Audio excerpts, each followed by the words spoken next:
नमस्कार, स्वागत है आपका गैलेक्सी टीचर क्लासेस पर, जहां आपके शिक्षक बनने के उद्देश्य की प्रतिपूर्ति हमारे इस चैनल पे की जाती है। जहां इस समय आपको हम विगत वर्षों में आए प्रश्न पत्रों के आधार पे ये समझाने की भरपूर कोशिश कर रहे हैं कि अगस्त में होने वाली परीक्षा आप कैसे बेहतर ढंग से दे सकते हैं। हमने इस एग्ज़ाम के 28 दिसंबर 2021 के हो चुके प्रश्न पत्र के पहले भाग को देख लिया था, जिसमें हिंदी गद्यांश, जो पद्यांश पे प्रश्न होते हैं, जो व्याकरण का अंश होता है, उसके प्रश्न हमने सॉल्व कर लिए थे। आज हम बात करेंगे आपके शिक्षण शास्त्र से आने वाले संबंधित जितने प्रश्न होते हैं उनको, और आपके 28 दिसंबर 2021 में कौन कौन से प्रश्न आए थे उसको देखेंगे और समझेंगे कि हमें किन किन बातों का ध्यान रखना है कि आगामी अगस्त में होने वाली परीक्षा में हम बेहतर प्रदर्शन कर पाएं। और सिर्फ बेहतर प्रदर्शन नहीं, बल्कि हम उस परीक्षा में सफल हो पाएं, इस दृष्टि से हम इसको पढ़ेंगे, देखेंगे और जानेंगे। तो आइए देखते हैं अपने पार्ट 2 को, शिक्षण शास्त्र के पहले प्रश्न को, जो प्रश्न संख्या 16वां है, क्योंकि हम 15 प्रश्नों को पढ़ चुके हैं। 16वां प्रश्न है कि एक अध्यापक कक्षा 3 के शिक्षार्थियों को निर्देश देती है और विद्यार्थी दी जा रही क्रियाओं का अनुसरण कर रहे हैं। अध्यापक किस उपागम का प्रयोग कर रही हैं? अब देखिए, शिक्षार्थियों को निर्देश दे रहा है कौन? शिक्षक, और शिक्षक उनके उस निर्देश का पालन कर रहे हैं। तो यह किस उपागम का प्रयोग कर रही हैं? उपागम आप जानते हैं कि बच्चों को उनकी विशिष्टताओं को ध्यान में रखते हुए उनको सिखाने के प्रयास किए जाते हैं। उपागम मैंने पहले कहा था कि जो अप्रोच सिखाने का होता है, जो प्रविधि होती है उसकी बात। तो यहाँ पे आपके सामने दिए हुए हैं संरचनात्मक उपागम, दूसरा है समग्र भौतिक प्रतिक्रिया उपागम, सी है उदारवादी उपागम, और डी है रचनावाद उपागम। जितने सिद्धांत, उनको सिद्धांत के तरीके। तो यहाँ पे आपको देखना है कि जो निर्दिष्ट रूपरेखा होती है पाठ्यक्रम को, तो कक्षा 3 के शिक्षार्थियों को निर्देश दे रहे हैं और बच्चे क्या कर रहे हैं, उसका वैसे ही अनुसरण कर रहे हैं। तो चूंकि अनुसरण बच्चे वैसे ही करते हैं, अब छोटे बच्चों में अनुसरण की जो अभिव्यक्ति होती है, जो अनुसरण करने का जो उनका तरीका होता है, वो शारीरिक होता है, वो शिक्षक के अनुसार करते हैं। तो आप जानते हैं कि बच्चे चूंकि उसमें एकदम लगे रहते हैं शिक्षक के साथ, शिक्षक भी शरीर के साथ जो पढ़ा रहा है, जो वहाँ मौजूद है और जिस तरह क्रियाएं कर रहा है, बच्चे उससे जुड़े हुए हैं। वो बोलना सुन रहा है, लिखना देख रहा है, उसके भाषा के पठन, वाचन, लेखन सबकी बात सुन रहा है, श्रवण भी कर रहा है। तो क्या हो रहा है, भौतिक रूप से बच्चा उस अध्यापक के साथ पूर्णतः जुड़ा हुआ है। और इसकी महत्वपूर्ण भूमिका, भौतिक का मतलब क्या है कि भौतिक रूप से हम सामने सुन रहे होते हैं, बोल रहे होते हैं, देख रहे होते हैं, सुन रहे होते हैं, और उसमें पठन भी आ गया, वाचन भी आ गया, आपका लेखन भी आ गया, और बच्चे से वो क्या कर रहे हैं, अनुसरण भी करवा रहे हैं, बच्चे उनका अनुसरण भी कर रहे हैं। तो चूंकि ये सहज और स्वाभाविक प्रक्रिया है, जहां पे बच्चा सुन रहा है, अध्यापक को देख रहा है और उसका अनुसरण क्रिया कर रहा है। और शिशु, आप जानते हैं कि वातावरण से क्या करता है, अंतः क्रिया करता है, और उसके बाद वो अनुसरण करता है। ये भी बच्चों में स्वाभाविक होता है। तो वह अपने बच्चे क्या करते हैं, जितना भी आपके तात्कालिक सांस्कृतिक परिवेश होता है, बच्चे उसके देखने के बाद बच्चे उसका अनुकरण करते हैं। तो क्या ये संरचनात्मक उपागम में आएगा? तो आप कहोगे नहीं, बिल्कुल नहीं, क्योंकि भौतिक रूप से बच्चे अध्यापक को देख के उसके की गई बातों का क्या कर रहे हैं, अनुसरण कर रहे हैं। तो ये उदारवादी उपागम नहीं है, रचनावाद नहीं है, बल्कि क्या है कि बच्चा उनको उस परिवेश में शिक्षक के साथ पूर्णतः श्रव्य, दृश्य और जितने भी उसके अपने सीखने के अधिगम के वो हैं, तरीके हैं, बच्चा जैसे सीखता है, वो सब वहाँ पे एक्टिव है। भौतिक रूप से बच्चा क्या है, जुड़ा है, क्रिया देख रहा है, उसका क्या कर रहा है, तुरंत अनुसरण कर रहा है। तो समग्र भौतिक प्रतिक्रिया उपागम है कि बच्चा वहाँ पे शिक्षक के साथ जुड़कर उसके द्वारा वचन, चाहे वाचन की बात हो, चाहे पठन की बात हो, चाहे वो लेखन की बात हो, चाहे वो श्रवण की बात हो, सब रूप में, समग्र रूप में जुड़ा हुआ है। इसलिए यहाँ पे यह अनुसरण करना उपागम कौन सा हो जाएगा, समग्र प्रतिक्रिया, भौतिक प्रतिक्रिया उपागम। बच्चा पूरी तरह से वहां पे जुड़ा हुआ है। तो आपका सही उत्तर बी हो जाएगा। इसके बाद है 17वां प्रश्न आपका कि सस्वर पठन से जुड़ी गतिविधियां मुख्य रूप से किनके साथ की जानी चाहिए? सस्वर पठन की गतिविधि किसके साथ?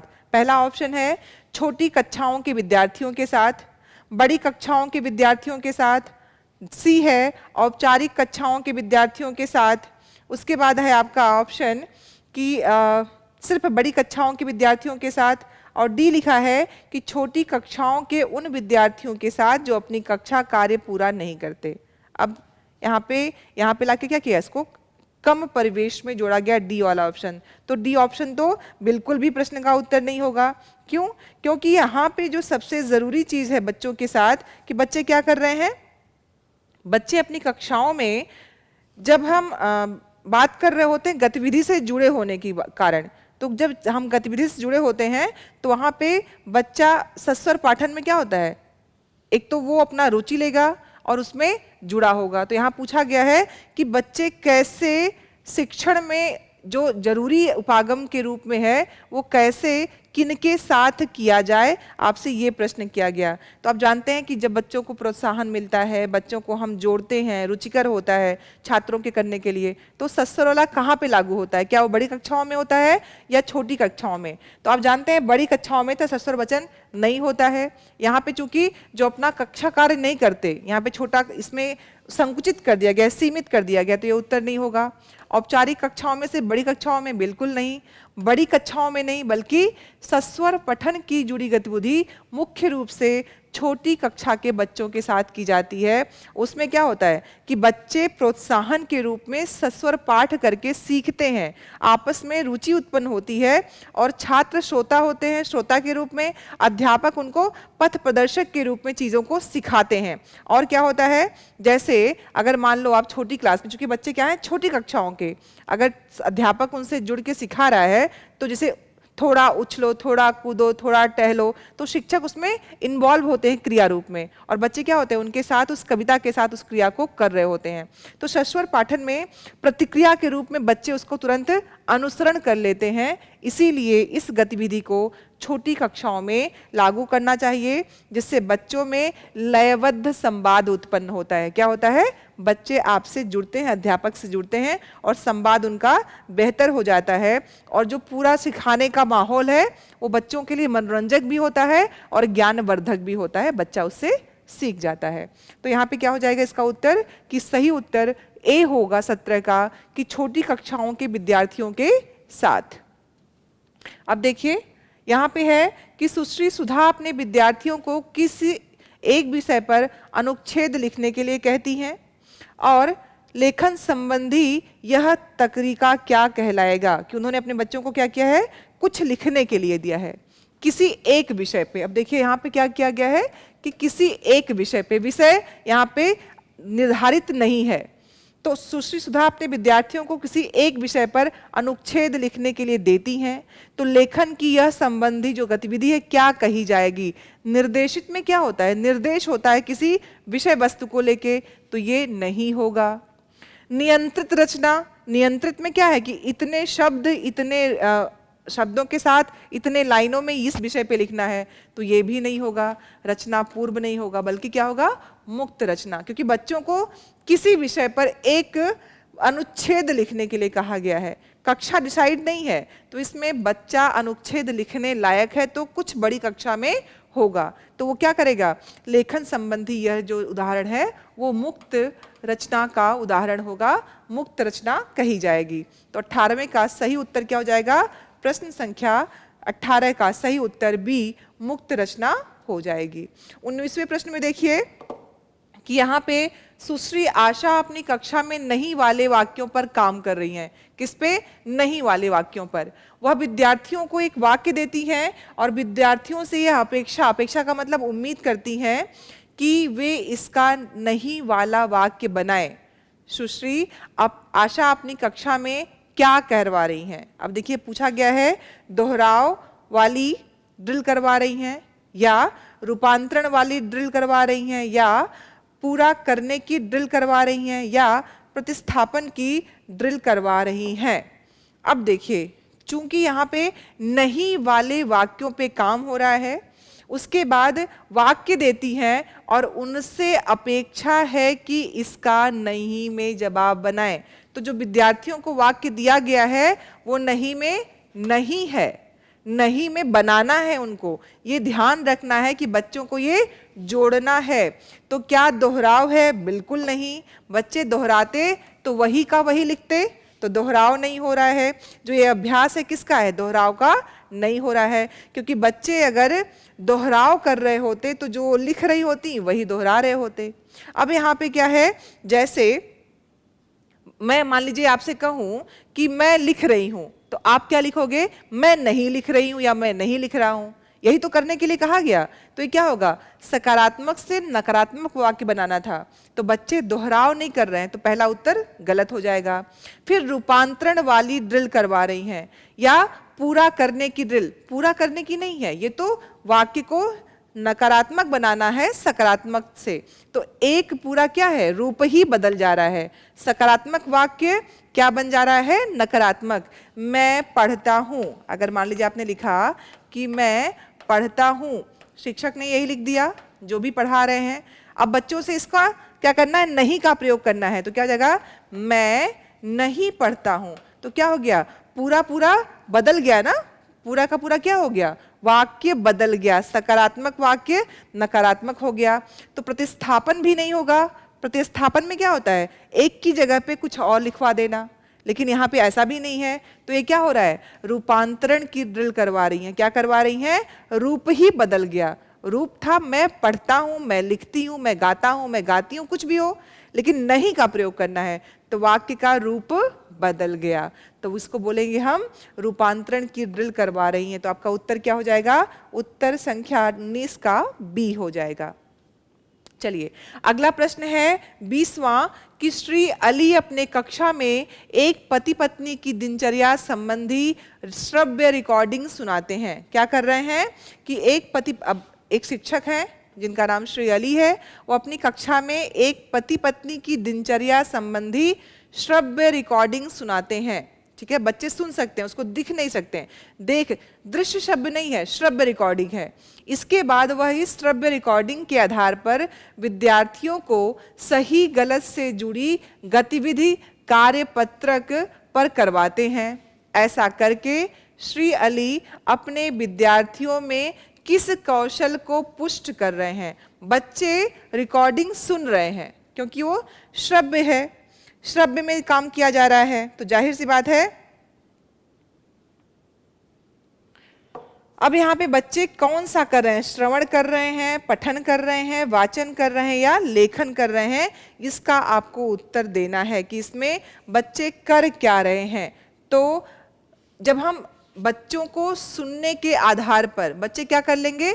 सुन लेंगे, फिर सही गलत जुड़ी गतिविधि कार्यशीट पर करवाएंगे। अब देखिए बच्चों, इसमें बार बार जो सबसे जरूरी है कि श्रव्य रिकॉर्डिंग सुनाते हैं, तो बच्चे क्या कर रहे हैं? सुन रहे हैं। और श्रव्य रिकॉर्डिंग सुनने के बाद तो अपने विद्यार्थियों में कौशल पुष्ट किया गया, क्योंकि बच्चों को सुनना है, फिर सुनने के बाद बच्चों को कुछ कार्यपत्रक पे लिखना है। तो कौशल कौन सा बढ़ेगा? क्या वो पठन कौशल बढ़ेगा? बिल्कुल नहीं, बच्चे पढ़ नहीं रहे हैं, बच्चे सुन रहे हैं। क्या वाचन बढ़ रहा है? बिल्कुल नहीं, बच्चे सुन रहे हैं। क्या लेखन बढ़ रहा है? लेखन का कार्य बाद में किया गया, पहले बच्चे सुन रहे हैं। तो कौन सा श्रवण बढ़ेगा? श्रवण कौशल पुष्ट हो रहा है। श्रवण करेंगे सही से तभी वो कार्यपत्रक पे सही गलत उल्लेखित कर पाएंगे। तो कौशल कौन सा बढ़ा? श्रवण कौशल बढ़ेगा। प्रश्न का उत्तर इसी में है कि श्रव्य श्रव्य श्रव्य सुनाते हैं, बार बार कहा जा रहा है। तो जब सुन रहे हैं बच्चे, सुना रहे हैं वो टीचर, तो इसका मतलब अध्यापक उनके श्रवण कौशल को सही कर रहे हैं, बढ़ा रहे हैं, पुष्ट कर रहे हैं। तो सही उत्तर 20वें प्रश्न का बी हो जाएगा। उपचारात्मक शिक्षण में विद्यार्थियों को अपने निष्पादन में सुधार करने के लिए मदद मिलती है और बच्चों को अच्छे अंक मिलते हैं। कैसे? इसमें पूछा गया है कि उपचारात्मक शिक्षण में बच्चों को कैसे किया जाता है कि बच्चों का उपचारात्मक शिक्षण हो। पहला ऑप्शन दिया है कि विद्यार्थियों को अपने निष्पादन में सुधार करने के लिए मदद मिलती है। दूसरा है विद्यार्थियों को अधिक अंक मिलते हैं। सी है विद्यार्थियों को उत्तर देने के लिए प्रश्न पूछे जाते हैं, या विद्यार्थियों को अध्ययन के लिए प्रोत्साहित किया जाता है। इसमें से कौन सी ऐसी चीज है जो बच्चों को उपचारात्मक शिक्षण में देते हैं। आप जानते हैं कि जब उपचारात्मक शिक्षण होता है दो तरह का होता है, वो दो कौन कौन सा होता है? व्यक्तिगत विधि और सामूहिक विधि। उसमें हम क्या कहते हैं, बच्चों में, चूंकि बच्चों में जो खामियां हैं उनके उपचारात्मक उपचार करने की कुछ विधियां हैं, तो व्यक्तिगत स्तर पे हम बच्चों को बताते हैं, सिखाते हैं, उनको सही करते हैं, और साथ ही सामूहिक स्तर पे। अब यहाँ प्रश्न है कि इससे क्या होता है, इस शिक्षण से बच्चों में क्या होता है। अगर हम देखते हैं कि बच्चों में एक साथ एक ही समस्या है तब सामूहिक विधि होगी, लेकिन हम देखेंगे कि अगर बालक में जो खामियां हैं वो अलग अलग तरह की हैं तो हम व्यक्तिगत विधि का उसमें रूपण करते हैं। तो अब इस 21वें प्रश्न का सही उत्तर क्या हो जाएगा? क्योंकि यहाँ पूछा गया है कि बच्चों के उपचारात्मक शिक्षा में जो व्यक्तिगत और सामूहिक बातें हम करते हैं, जो शिक्षण विधि लगाते हैं उपचारात्मक, उसमें क्या होता है। तो क्या इससे अधिक अंक मिलते हैं? इससे अधिक अंक नहीं मिलते हैं। जब बच्चों की समस्या खत्म हो जाएगी तब बच्चे अच्छे अंक पाएंगे, तो ये उसका उत्तर नहीं होगा। क्या उत्तर देने के लिए प्रश्न पूछते हैं? बिल्कुल नहीं। और क्या होगा? प्रोत्साहित नहीं करते हैं। प्रोत्साहित करने का दूसरी विधि है, यहाँ पे क्या है? उपचारात्मक, निदानात्मक, सब अलग अलग प्रक्रिया है। तो यहाँ पे क्या पूछा है कि शिक्षण में उपचारात्मक क्या है, जो व्यक्तिगत भी होता है और सामूहिक भी होता है। तो इसका उत्तर होगा कि विद्यार्थियों को अपने निष्पादन में सुधार करने के लिए मदद मिलती है। जो बच्चों की व्यक्तिगत समस्या है उसको दूर कर देंगे, या वो सामूहिक समस्या है, सभी बच्चों में है, तो उसका उस विधि से उपचारात्मक शिक्षण किया जाता है। उससे क्या होगा कि बच्चों में सुधार होगा, और फिर क्या करेंगे? बच्चे अपने शिक्षण को बेहतरीन कर पाएंगे। तो सही उत्तर क्या हो जाएगा कि किसका?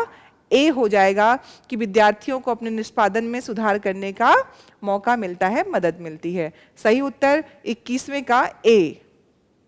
चलिए, अब है कि विज्ञापन की यह पंक्ति दिल मांगे मोर। आप देखते हैं ना, विज्ञापन टीवी में खूब सारे देखते हैं। अब देखिए यहाँ पे क्या किया, उस भाषिक रूप से जहाँ पे दो भाषाओं के प्रयोग से एक ऐड बना दिया जाता है, एक विज्ञापन बना दिया जाता है, उससे संबंधित प्रश्न है। ठीक है ना। अब इसमें है कि जब हम करते हैं इस तरह के भाषिक वो, तो मिक्सिंग बोलते हैं इसको, कोड मिक्सिंग बोलते हैं। क्या करते हैं इसमें? हम इसको हम मिक्सिंग करते हैं। अब इसमें चूंकि प्रश्न आपका बनाया गया है कि यह पंक्ति किसका उदाहरण है, विज्ञापन की यह पंक्ति किस में आएगा, तो आपका पहला ऑप्शन है शब्द संकेत परिवर्तन, दूसरा स्वर शैली, सी विन्यास, या संयुक्त स्वर। तो चूंकि यहां पे देखिए दिल मांगे मोर, दिल शब्द भी क्या है? उर्दू का, मांगे शब्द है हिंदी का, मोर शब्द है अंग्रेजी का। तीनों शब्दों को यहाँ पे जो टैग लाइन बनाई गई, इसमें क्या हो गया? कोड स्विच हो गया, है ना। क्या किया गया इसमें? इसमें पूर्ण तरह से हमने शब्दों का पूरा मायने ही चेंज कर दिया। इसको क्या किया? एक भाषा से कई भाषाओं में कोड शिफ्टिंग बोलते हैं, कोड मिक्सिंग बोलते हैं इसको। हम क्या करते हैं? मिक्स कर देते हैं। तो ये कहा क्या आता है?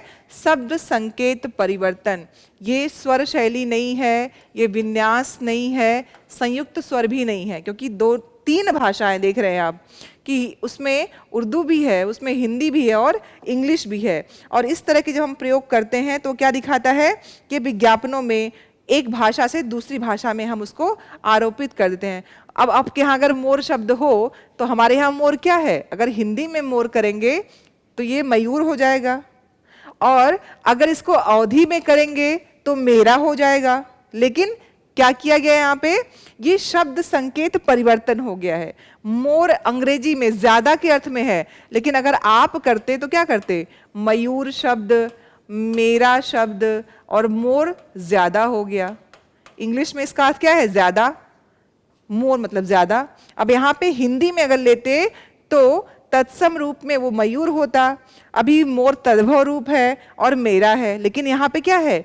ये शब्द संकेत परिवर्तन किया गया है, इसको कोड मिक्सिंग कहा जाता है। तो ये उसका उदाहरण है शब्द संकेत परिवर्तन, क्योंकि तीनों भाषा का एक दूसरे पे आरोपण कर देते हैं हम, और शाब्दिक अनुवाद का सहारा लेते हैं। शब्दों से अनुवाद कर रहे हैं, क्योंकि अगर आप इसके जिनको इंग्लिश नहीं आती है आप उनसे मोर कहेंगे तो कहेगा व्यक्ति कि दिल मांगे मोर, तो क्या दिल मोर मांग रहा है? जबकि यहाँ पे अर्थ क्या था कि जो मन है वो ज्यादा की उम्मीद कर रहा है। टैगलाइन इसके लिए बनाई गई थी कि दिल मांगे मोर, कोई एक विज्ञापन है जिसमें कोल्ड ड्रिंक है और कोल्ड ड्रिंक पीने के बाद उसको जो टैगलाइन है वो बोलता है दिल मांगे मोर, और पीने का मन है। और यहाँ पे ये शब्द संकेत परिवर्तन, कोड मिक्सिंग की गई, दो भाषाओं के अलग अलग शब्दों को अर्थ के आधार पे आरोपित कर दिया गया है, तो इसको हम बोलते हैं शब्द संकेत। आप देखते हो कि जब हम संचार में देखेंगे तो जो विज्ञापन की भाषा है, जो फिल्मों की भाषा है, जो रेडियो की भाषा है, जो नाटकों की भाषा है, वो बिल्कुल अलग अलग तरीके से है ना। उसमें हिंदी के शब्द हो जाएंगे, इंग्लिश के ज़्यादा होंगे, उर्दू फारसी के, अरबी फारसी के ज़्यादा होंगे। फिल्मों में देखिए आपको सारे गानों में हिंदी के शब्द कम और अरबी फारसी के शब्द ज़्यादा मिलते हैं, तो जाहिर सी बात है वो क्या होती है, शब्द संकेत परिवर्तन होते हैं। वहाँ पे एक भाषा से दूसरे भाषा में हम, जैसे आप रैपर देखते, जो रैपर होते हैं रैप गाते हैं, वो भी क्या है, वो भी शब्द संकेत परिवर्तन के द्वारा होता है। तो इसका सही उत्तर हो जाएगा ए, शब्द संकेत परिवर्तन, जहाँ पे किसी अन्य भाषा के शब्दों को अर्थ के द्वारा जानने के लिए मिक्स करके उसको दिखाया जाता है। चलिए, अब एक प्रश्न है कि जब तक विद्यार्थी प्रचुर मात्रा में पठन सामग्री नहीं पढ़ेंगे वे प्रवाहशील पाठक नहीं बन सकते। इस वाक्य में किस प्रकार के पाठन की बात की गई है? पहला लिखा है सरसरी तौर पे पृष्ठ पाठन, या बारीकी से पाठन, या फिर गहनता से पाठन, या विस्तार से पाठन। अब देखिए, जब तक विद्यार्थी प्रचुर मात्रा में पठन सामग्री, प्रचुर मात्रा में कितना मतलब ज्यादा से ज्यादा, जो पूरी बात को स्पष्ट कर दे, तो प्रचुर का मतलब क्या है, ज्यादा, जितनी आवश्यकता है उससे भी अधिक हो जाए तो कोई दिक्कत नहीं। तो प्रचुर मात्रा में पठन सामग्री नहीं पढ़ेंगे तो वे प्रवाहशील पाठक, प्रवाहशील मतलब जिसमें निरंतरता बनी रहे, प्रवाहमयता बनी रहे, तो ऐसे पाठक नहीं बनेंगे। तो ये किस तरह के पाठन की बात की गई है? यहाँ पे बात की गई है बच्चों को प्रचुर मात्रा में, ज्यादा से ज्यादा, तो जो प्रचुर की बात ही यहाँ पे आ गई, तो ये किसको दिखाती है, ज्यादा। अब हमें देखना है कि जो ये प्रचुरता है, जो ज्यादा की बात है, वो किस में आएगी? क्या सरसरी दृश्य में आएगा? सरसरी में कभी भी सरसरी दृश्य से कोई पढ़ाई नहीं होती है। तो सबसे पहले आप लोगों को, कई बार ऐसा होता है, लोग कहते हैं कि गद्यांश में एक बार सरसरी निगाह से पढ़ लीजिए, बिल्कुल नहीं। गद्यांश पद्यांश के प्रश्नों में पहले प्रश्न पढ़िए, फिर सजग होकर गद्यांश या पद्यांश पढ़िए। 10 बार पढ़ने की जरूरत बिल्कुल भी नहीं है। तो सरसरी दृश्य से पठन बिल्कुल नहीं है, गहनता से पठन, विस्तार से पठन, बारीकी से पठन। अब देखिए, यहाँ पे मैंने ज्यादा कहा तो बारीकी से पठन तो होगा, लेकिन प्रवाहशील पाठक जब सामग्री पूरी नहीं होगी, मान लीजिए मुझे आपको कुछ बताना है और मुझे उस तथ्य के बारे में सब कुछ जानकारी नहीं है, तो क्या होगा, हम जितना जानेंगे वहीं पे रुक जाएंगे, उसके आगे नहीं बढ़ पाएंगे। लेकिन अगर प्रचुर मात्रा में पाठ्य सामग्री मेरे पास है या पाठन सामग्री मेरे पास है, तो क्या होगा, वो रुकना नहीं होगा, अवरोध नहीं होगा। तो बारीकी भी नहीं, गहनता भी नहीं, बल्कि विस्तार से पठन की बात की गई है कि प्रचुर हो, ज्यादा हो, तो विस्तार को दिखाता है। प्रश्न का उत्तर आपके प्रश्न में छुपा होता है। हर बार कहती हूं कि प्रश्न पत्र को बेहतर तरीके से सजग ढंग से पढ़िए, जल्दबाजी में किसी प्रश्न का उत्तर मत दीजिए। प्रश्न संख्या 24 पे आते हैं कि जब हम, फिर लिखा हुआ है, डैश बनाया हुआ है, उसमें फिल इन द ब्लैंक्स हैं, रिक्त स्थानों की प्रतिपूर्ति है, और आपसे पूछा गया है कि यहाँ पे जब हम बात करते हैं, जब हम के बारे में अध्ययन करते हैं तो भाषा अर्जन उपकरण शब्दावली से परिचय प्राप्त करते हैं। वाइगोत्स्की ने कहा है, पेवलोव में कहा है, चॉम्स्की ने कहा है, या फिर किसने किया है, कहा है, ये बात की गई है पियाजे ने। अब आपको मैं हर वीडियो में, हर क्लास में ज़रूर कहती हूँ कि जो मनोवैज्ञानिक हैं उनके सिद्धांतों को याद रखना सबसे ज़रूरी है, क्योंकि इनसे संबंधित प्रश्न बनते हैं और आते हैं। अब आप जानते हो, चूंकि भाषा अर्जन शब्द आ गया, तो भाषा अर्जन जब बच्चा अर्जित करता है, वो कहाँ से करता है, जब हम दैनिक जीवन में प्रयोग करते हैं और उसके बाद शब्दावली का प्रयोग करते हैं। तो आप जानते हैं कि अंतर्निहित जो अवधारणा है भाषा की, वो किसने माना है, नॉम चॉम्स्की ने माना है। तो क्या यहाँ पे उनका उदाहरण दिया हुआ है? तो चूंकि दृढ़ विश्वास किसका था, चॉम्स्की जी का, कि बच्चों में भाषा अर्जन की क्षमता जन्मजात होती है। अपनी उसी क्षमता के कारण बच्चे क्या करते हैं, सीखते हैं। भाषा योग्य जो ग्रहणता है बच्चों में वो कैसी होती है, सहज होती है, उसके लिए कुछ प्रयत्न करने की जरूरत नहीं होती है। उसी लिए कहते हैं कि भाषा जो अधिग्रहण यंत्र है, एलईडी की बात करते हैं, और क्या कहते हैं कि उस उपकरण के द्वारा एक सार्वभौम व्याकरण होता है। ये सारी बातें चॉम्स्की जी करते हैं। तो आपके जब भी भाषा अर्जन की बात आएगी, एलईडी की बात आएगी, सार्वभौम व्याकरण की बात आएगी, तो हम चॉम्स्की जी का नाम याद रखेंगे। सिद्धांत जिसके जितने हैं ये आपको हमेशा याद रखने हैं, क्योंकि प्रश्न इससे आते ही आते हैं। तो आपको जब पता है कि हमारा एक नंबर फिक्स है, आना ही आना है, तो जितने सिद्धांत हैं, चाहे वाइगोत्स्की हैं, चाहे चॉम्स्की हो, चाहे पियाजे हों, इन सब के नाम के साथ हमें उसका उत्तर याद रखना है, सिद्धांतों को याद रखना है। चलिए 25वां प्रश्न है कि स्वर में उतार चढ़ाव क्या कहलाता है। स्वर में उतार चढ़ाव, जब हम बोलते हैं तो क्या उसको अक्षर कहते हैं, या लय कहते हैं, या स्वर शैली कहते हैं, या उसको हम विराम कहते हैं? क्या कहते हैं उस रूप को जब हम क्या करेंगे, जब कोई चीज पढ़ रहे हो तो उसमें उतार चढ़ाव क्या होता है? अब आप जानते हो, चूंकि स्वर में उतार चढ़ाव की बात की गई है, तो क्या अक्षर होगा? तो पहले तो आपको कहोगे कि अक्षर नहीं होगा। कुछ बच्चे कह सकते हैं कि उतार चढ़ाव में लय की बात की जाएगी, तो लय में उतार चढ़ाव नहीं, बल्कि क्या है, वो मीटर है, वो लय है। वहां पे उतार चढ़ाव मीटर क्या होगा, वो अलग है, लय अलग है। राइम की बात की गई है तो वो बात बिल्कुल नहीं है, विराम भी नहीं है। जब हम उतार चढ़ाव आरोह की बात करते हैं कि कोई मीटर ऊपर जाता है फिर नीचे आता है, तो वो क्या, जब हम बोलते हैं कोई ऐसे शब्द होते हैं जिन पे हमें पॉज लेना होता है, बहुत तेज बोलते हैं फिर धीरे बोलते हैं, या जो घोष अघोष ध्वनियां होती हैं, महाप्राण अल्पप्राण ध्वनियां होती हैं, तो वहाँ पे क्या होता है, आपकी शैली होती है स्वर के बोलने की, ह्रस्व दीर्घ की होती है, तो वो उतार चढ़ाव स्वर के शैली होती है। अ से आ, ये क्या है, उसका शैली है, उसके मात्रा के आधार पे, उसके उच्चारण के आधार पे वो बदलाव होता है। तो क्या हो जाएगा कि स्वर में उतार चढ़ाव उसकी स्वर शैली कहलाता है, अक्षर लय और विराम न होके स्वर शैली कहलाता है। वैज्ञानिक ऐसा क्यों कहते हैं कि बच्चों से बात करना बहुत महत्वपूर्ण है? बच्चों से बात करना महत्वपूर्ण क्यों है? पहला ऑप्शन दिया है कि इससे उनके चेहरे पे मुस्कुराहट आती है, बी इससे हमें खुशी मिलती है, या सी इससे भाषा की ध्वनियाँ सीखने की शुरुआत होती है और इससे उनकी शब्द संपदा में सुधार होता है। आप जानते हैं कि जब बच्चों से हम बात करते हैं तो बच्चों का क्या होगा, श्रवण कौशल बढ़ेगा। बच्चे सुनेंगे, हमारे वाचन को सुनेंगे तो वो शब्द सीखेंगे, शब्दों के बोलने का तरीका। तो अब चूंकि वैज्ञानिक बात कर रहे हैं तो वैज्ञानिक बच्चों के बाल मनोविज्ञान की बात करेंगे, उस बाल मनोविज्ञान में भाषा शिक्षण की बात करेंगे, तो जाहिर सी बात है ये आपके सिद्धांतों के ही बातों के अंतर्गत कहीं ना कहीं आता है। तो आप जानते हैं चूंकि भावों को अभिव्यक्ति करने के लिए, भावों को ग्रहण करने के लिए बातचीत करना, संप्रेषण करना, संप्रेषित होना, सबसे हम और आप क्या कर रहे हैं, संप्रेषण कर रहे हैं। किसका? विचारों का, प्रश्नों का। अभी हम भावनाओं का संप्रेषण बिल्कुल नहीं कर रहे हैं। हम क्या कर रहे हैं, प्रश्न पत्र हमारे पास है, हम प्रश्न पत्र को संप्रेषित कर रहे हैं। लेकिन जब हम बातचीत करेंगे तब क्या करते हैं, स्थायी रूप से भावनाओं को बांट देंगे इधर से उधर, तब वहां पे क्या होगा, वो भावनाओं का संप्रेषण हो जाएगा। तो चूंकि श्रवण कौशल बच्चों का बढ़ेगा हमारे द्वारा, बच्चे नए नए शब्द सीखेंगे, और अच्छे से श्रवण शक्ति जब बच्चों की बढ़ेगी तो भाषा पठन में भी उनका कहीं ना कहीं बेहतर होगा, वाचन बेहतर होगा, लेखन फिर वो सीखना शुरू कर देंगे।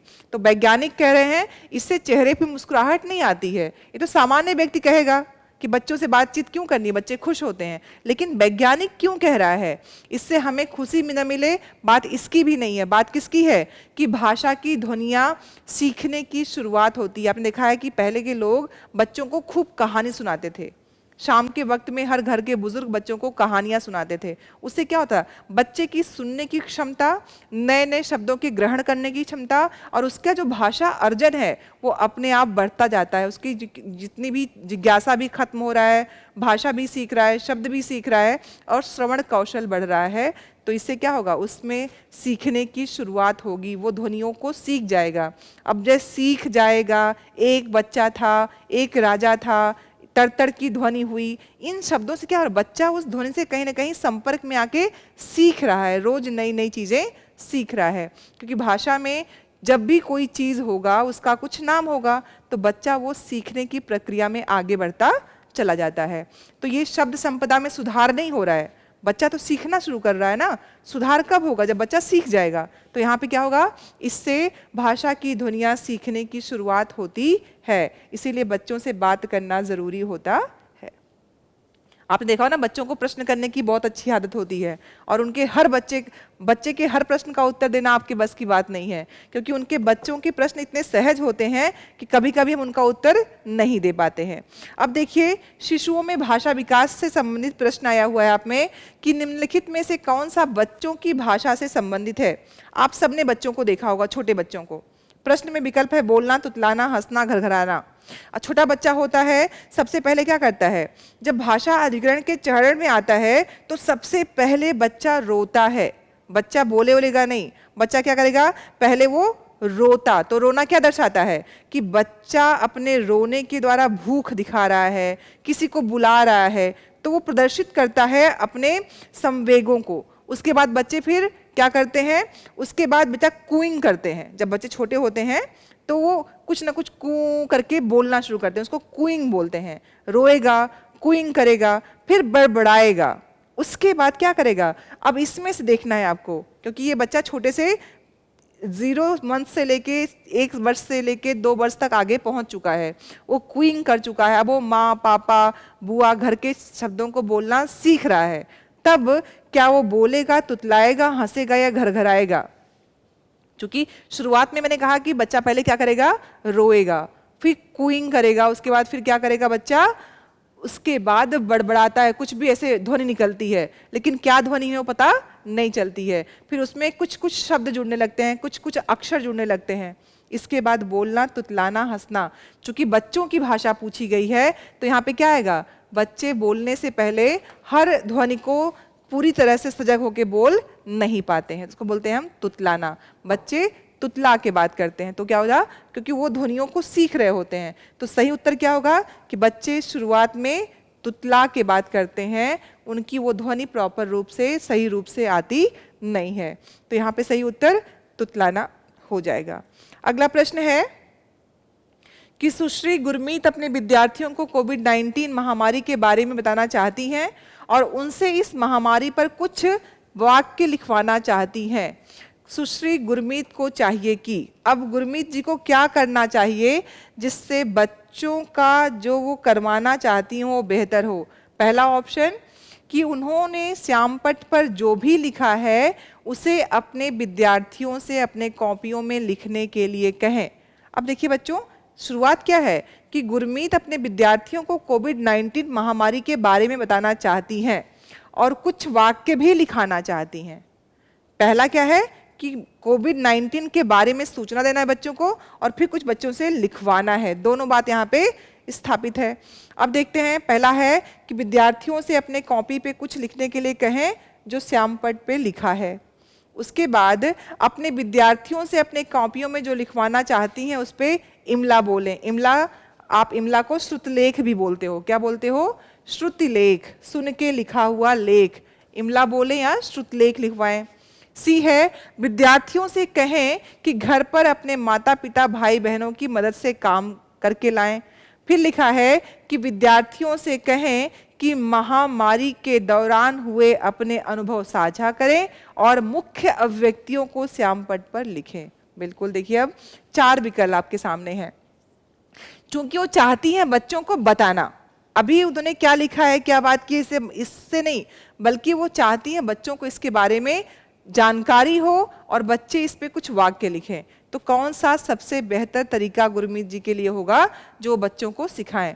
तो ये लिखने के लिए बिल्कुल नहीं होगा, क्योंकि अभी उन्होंने लिखा नहीं है, अभी वो बात कर रही हैं, बच्चों को सिखाना चाहती हैं। अपने विद्यार्थियों से अपनी कॉपी में जो लिखवाना चाहती हैं उसे इमला बोलें। इमला कब बोलते हैं हम, जो कठिन शब्द होते हैं उनको, और तब जब उस बारे में इंफॉर्मेशन, सूचना बच्चों को दे दी गई होगी। तो ये भी नहीं होगा। विद्यार्थियों से अगर बच्चों को घर पे पूछ के आना है तो उनके सिखाने का कोई मंतव्य वहाँ पे स्पष्ट ही नहीं हो रहा है, क्योंकि वो सिखाना चाहती हैं और बच्चों से सिखाने के बाद लिखवाना चाहती हैं।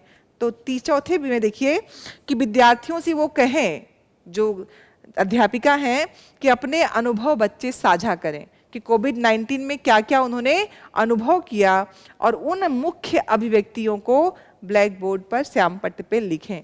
जब अध्यापक बच्चों से खुद पूछेंगे कि उनके अनुभव क्या हैं, क्योंकि सबके अनुभव हो चुके हैं, सबने इस महामारी में अपने आप के अनुभव देखे होंगे, अपने घर के आसपास के पड़ोस के, तो जब बच्चे कुछ ना कुछ इन्फॉर्मेशन देंगे, अब उनमें से जब हम बच्चों के अभिव्यक्तियों को लिखेंगे तो बच्चों के सिखाने का जो अधिगम का जो तरीका है वो बहुत सुगम हो जाएगा। और कई सारे बच्चों के जब हम उसमें लेंगे अनुभूतियों को, तो आपकी जो बातें होंगी वो पूरी तरह से सामने आ जाएंगी। फिर आप उस बात को बच्चों को बेहतर तरीके से समझा सकते हैं। तो सुश्री गुरमीत को चाहिए कि वो बच्चों को कहें कि अपने अनुभव साझा करें, उसके बाद वो उन पॉइंट्स को, उन बिंदुओं को अपने श्यामपट्ट पे लिख दें। अब देखिए सुश्री ईशा, अब देखिए इस बार के प्रश्न पत्र में आप देख रहे हो कि ज्यादातर शिक्षक क्या करना चाहिए, शिक्षक क्या कर रहे हैं, उनसे संबंधित प्रश्न है। पहला आपका 29वां प्रश्न है कि सुश्री ईशा अपनी कक्षा 2 के विद्यार्थियों को कुछ वस्तुओं के चित्र दिखाती है। चित्र दिखाने के बाद वह ऊंची आवाज में स्पष्ट रूप से उसका नाम बताती है। फिर कहती हैं इस तरह से वो क्या कर रही हैं बच्चों के साथ। कोई वस्तु दिखाया और तेज आवाज में उस वस्तु का नाम बता रही हैं। पहला ऑप्शन कि अपने विद्यार्थियों को नए वस्तुएं देखने में मदद कर रही हैं। नई मदद देखने में बिल्कुल नहीं, क्योंकि वो दिखा भी रही हैं और शब्द को जोर से बोल रही हैं। फिर है कि अपने विद्यार्थियों को नए शब्द सिखाना चाहती हैं। सी है अपनी चित्रकारी कला कौशल का प्रदर्शन करना चाहती हैं। डी है अपने विद्यार्थियों को पढ़ना सीखने में मदद करना चाहती हैं। कौन सा बेहतर होगा? क्या ये चित्रकारी का बात है? बिल्कुल नहीं। अब यहाँ कहीं भी नहीं है कि चित्र उन्होंने खुद बनाया है। तो जब खुद नहीं बनाया है, किसने बनाया है, ये बात स्पष्ट ही नहीं है, तो चित्रकारी के कौशल का प्रदर्शन अध्यापक कक्षा 3 के बच्चों के सामने या 2 के सामने नहीं करेगा। तो उत्तर गलत है। विद्यार्थी अपने विद्यार्थियों को पढ़ना सीखने में मदद करना नहीं चाहती हैं। उनका उद्देश्य क्या है? अगर मैं आपको कोई चीज दिखा के तेज आवाज में बात करूंगी किसी को भी और बताऊंगी कि ये वस्तु ये है, तो इसका मतलब बस बच्चा उस वस्तु से भी जान जाए और नया शब्द सीखे उस वस्तु के साथ। तो क्या होगा? नया शब्द बच्चों को सिखाना चाहती है, नए चीजों से बच्चों को जोड़ना चाहती हैं। तो प्रश्न का उत्तर हो जाएगा बी, अपने विद्यार्थियों को नए शब्द सिखाना चाहती है। आपका सही उत्तर 29वें प्रश्न का बी हो जाएगा। डी देखिए, प्रश्न संख्या है 30 कि सिद्धांत उस प्रक्रिया को वर्णित करता है जिसके द्वारा पाठक किसी पठन सामग्री को समझने के लिए अपने परिवेश से जुड़े ज्ञान को उस पाठ्य सामग्री में दी गई सूचनाओं से जोड़ते हैं। इसे क्या कहेंगे? संकेत परिवर्तन, अधिगम, स्कीमा या मानवीय? अब देखिए सिद्धांत क्या कर रहे हैं कि उस प्रक्रिया का वर्णन करते हैं जिसके द्वारा पाठक किसी पठन सामग्री को समझने के लिए अपने परिवेश से जुड़े ज्ञान को उस पाठ्य सामग्री में दी गई सूचनाओं से क्या कर रहे हैं? जोड़ रहे हैं। तो इसमें क्या होगा कि संकेत परिवर्तन है या ये अधिगम है या ये स्कीमा है। अब आपको देखना है कि स्कीमा कहते क्या है या मानवीय क्या है, संकेत परिवर्तन क्या है, तभी तो उसका हम उत्तर दे पाएंगे। क्योंकि सिद्धांत ही क्या है कि सिद्धांत उस प्रक्रिया का वर्णन करता है जिसके द्वारा, अब इसमें से सिद्धांत कौन सा है, वह कौन सा सिद्धांत है जिसके द्वारा पाठक जो है, जो पढ़ने वाला है, वो पठन सामग्री को समझने के लिए अपने परिवेश से जुड़ी ज्ञान को उस पाठ्य सामग्री में दी गई सूचनाओं से जोड़े। तो आप जानते हैं जब हम मेमोराइज कुछ करते हैं, किसी चीज़ को मेमोरी से जोड़ना चाहते हैं, तो हम क्या करते हैं? अपने स्मृति का ख्याल करते हैं। और जब स्मृति का ख्याल करते हैं तो अनुभूति संरचनाएं जो होती हैं उसको हम बोलते हैं स्कीमा। जो हमारी अनुभूति है, जो हमने महसूस किया है या जो हमारा पूर्व ज्ञान है, उसको हम करते हैं आत्मसातीकरण या फिर समायोजन। दो चीज़ें होती हैं सिद्धांत कोई भी। कौन कौन से होते हैं? या तो वो आत्मसात किए जाएंगे या उसका समायोजन होता है। तो आप जानते हैं कि जो स्कीमा होती है पूरे विश्व में जो मानसिक प्रतिरूपण होता है उसको परिभाषित किया गया है कि जो हमारी अवधारणाएं हैं, जो पूर्व की अवधारणाएं हैं, उनको जब हम स्मृति के रूप में सक्रिय करते हैं, जो पहले से ही अवधारणाएं हमारे मन में बनी हुई हैं, क्योंकि हम क्या करते हैं, पहले से अवधारणाएं हैं और नई चीज़ों पे आके उसको हम जब स्मृति में लाते हैं तो दोनों का समायोजन करते हैं। इस स्थिति की प्रक्रिया को हम क्या करते हैं, स्कीमा बदलना, जब जो अवधारणाएं हैं उसको बदलना। तो चूंकि पाठक क्या कर रहा है, पठन सामग्री को समझने के लिए दी गई सूचनाओं को जोड़ना पूर्व ज्ञान से। तो अवधारणाएं पहले की बनी है, अब उन अवधारणाओं की स्मृति के आधार पे क्या करेगा, उनको जोड़ेगा। तो इसको हम बोलते हैं मौजूदा समय की चीजों को लेके पूर्व अवधारणाओं को जोड़ के कुछ बनाना। तो ये संकेत परिवर्तन नहीं होता है, ये सीखना नहीं होता है, ये मानवीय नहीं होता है, इसको बोलते हैं स्कीमा, जिसका हिंदी रूपांतरण है, जिसको हिंदी में हम बोलते हैं अनुभूति संरचना, जो हमारी सब कुछ संरचना है। और इसको नया बनाने के लिए हम क्या करते हैं, नए से उसको जोड़ते हैं, पूर्व अवधारणाओं को नए से जोड़ते हैं। तो ये क्या है, स्कीमा है। जब स्कीमा सिद्धांत है जिसके द्वारा पाठक क्या करेगा, अपनी अवधारणा को पाठ्य पुस्तक में दी गई सूचनाओं के अपने ज्ञान से उसको जोड़ के देखेगा। तो इस स्थिति को हम बोलते हैं स्कीमा, जो पूर्व अवधारणाओं के नई चीज़ों के साथ जोड़ के एक नए परिपेश में उसको रखती हैं। इसको हम बोलते हैं अनुभूत जन्म, जो संरचनाएं होती हैं उनको सही करना, स्कीमा कही जाती है। तो आपका सही उत्तर सी हो जाएगा। ठीक है, तो आपने देखा कि आपके इस प्रश्न पत्र में अधिकतर प्रश्न सिद्धांतों से एक प्रश्न था, बाकी आपके अधिगम से, सिद्धांतों से, या अध्यापक अपनी कक्षा में बच्चों को सिखाने के लिए कैसे कैसे प्रयोग कर सकता है अधिगम के सिद्धांतों को, उसकी बात। तो मिलते हैं नेक्स्ट क्लास में उस प्रश्न पत्रों के साथ जो हमारे पिछले वर्षों में आ चुके हैं, और साथ ही साथ आपकी स्कीमा होना है कि आप कैसे अपने पूर्व अवधारणाओं को जो परीक्षा को लेके है उसको नवीन तथ्यों के साथ और मौजूदा पाठ्यक्रम के अनुसार अपने एग्जाम से उसको जोड़ सकते हैं। तो मिलते हैं नेक्स्ट आपके वीडियो में, जहाँ पे हम आपके उद्देश्य अर्थात एक शिक्षक बनना, एक अध्यापक बनना, उसके साथ आपके साथ जुड़े हुए हैं। तो देखते रहिए हमारे गैलेक्सी टीचर क्लासेज, शेयर करते रहिए, सब्सक्राइब करते रहिए, और साथ ही साथ कमेंट बॉक्स में जो कुछ आपको सुझाव देने हो, साथ ही साथ जो आपको जानना हो, उसके बारे में कमेंट करते रहिए। मिलते हैं नेक्स्ट वीडियो में, तब तक पढ़ते रहिए, आगे बढ़ते रहिए। धन्यवाद, बहुत बहुत आभार।